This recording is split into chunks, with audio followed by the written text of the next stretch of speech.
Նիստի ընթացքում ի թիվս օրակարգային այլ հարցերի պատգամավորներին ներկայացվեց նաև Հայաստանի հակակոռուպցիոն կոմիտեի 2025 թվականի գործունեության արդյունքները։ Արթուր Նահապետյանը նախ խոսեց կառույցի կադրային քաղաքականությունից, ապա անդրադարձավ նախորդ տարի դատարան ուղարկված վարույթների աճին, պետությանը պատճառված վնասների վերականգնման ցուցանիշներին, հանրային մեծ հնչեղության կոռուպցիոն բնույթի հանցագործությունների բացահայտման ուղղությամբ իրականացված աշխատանքներին։ 2025 թվականի ընթացքում հակակոռուպցիոն կոմիտեի քննիչների վարույթում քննվել է ընդհանուր 2585 քերեական վարույթ, որոնցից ավարտվել է 890-ը։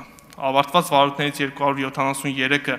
661 անձանց վերաբերյալ մեղադրական եզրակացությամբ ուղարկվել է դատարան, իսկ 617-ը կարճվել է։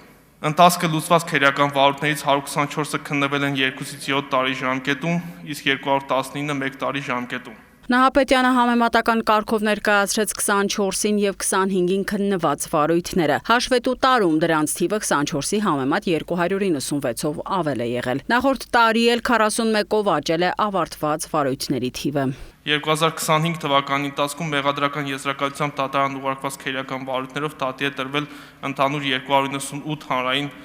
ծառայող, այդ թվում նաև նախկին պաշտոնատար անձինք։ Կառույցի ղեկավարը խոսեց նաև դատավարական հարկադրանքի միջոցներից հաշվետու ժամանակահատվածում հակակոռուպցիոն կոմիտեում քննվող քրեական վարույթներով ձերբակալվել է 590 անձ։ 25-ին կոմիտեում աշխատել է 59 քննիչ։ Արթուր Նահապետյանի զեկույցին հաջորդեցին պատգամավորների հարցերը, որոնք վերաբերում էին կոռուպցիոն հանցագործությունների կանխարգելմանը, դրանց բացահայտման ուղղությամբ տարվող աշխատանքներին, ֆինանսական հոսքերին, ապօրինի հարստացման դեպքերին եւ վարույթների ընթացքի վերահսկողությանը։ Քննարկումների ավարտին հակակոռուպցիոն կոմիտեի 2025 թվականի գործունեության մասին հաղորդումը պատգամավորներն ընդունեցին ի գիտություն։